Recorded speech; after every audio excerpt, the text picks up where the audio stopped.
ሮኬቱ እንደምታዩት በህንድ ውቅያኖስ ልክ እንደዚህ ወድቋል ማለት ነው።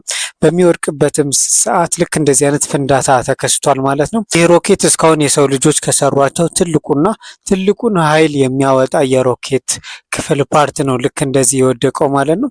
ሰሞኑን የስፔስ ኤክስ ድርጅት ማለትም የኢላን መስክ ቪ3 የሚባለውን ስታርሺፕ መንኮራኩራቸውና ሮኬታቸውን ይሞክሩ ነበር።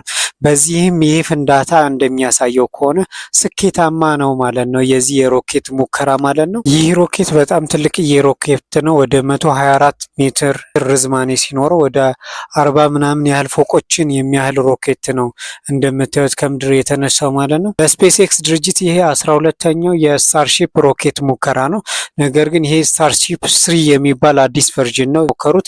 ይህ ሮኬት ቡስተሮቹ ላይ ወደ 33 የሚጠጉ ራፕተር የሚባሉ አዳዲስ ኢንጂኖች አሉት። ከዚህ በፊት የምታውቋቸው የስፔስ ኤክስ እና ፋልከን 9 ሮኬቶች የሚጠቀሙት መርሊን የሚባለው ኢንጂን ነው። ይሄኛው ግን ራፕተር የተባለው አዲስ ኢንጂን ነው። በእነዚህ በ33ቱ ሮኬቶች ወደ 18 ሚሊዮን ፓውንድ የሚሆን ትረስት ይሄ ሮኬት ያወጣል ማለት ነው።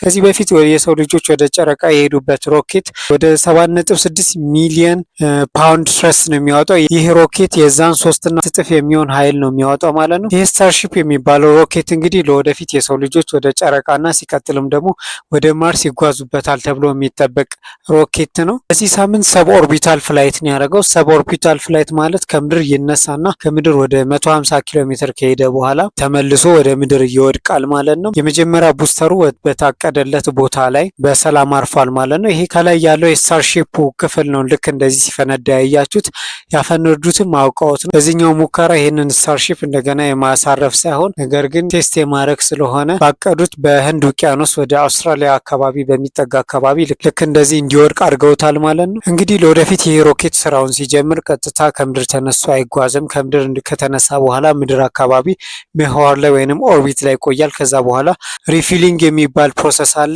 ከሌሎች የፊውል ታንከር ሮኬቶች ወደዚህኛው ወደ ስታርሺፕ ነዳጅ ወይንም ፊውል ወይንም ፕሮፓለንት ይሞላል።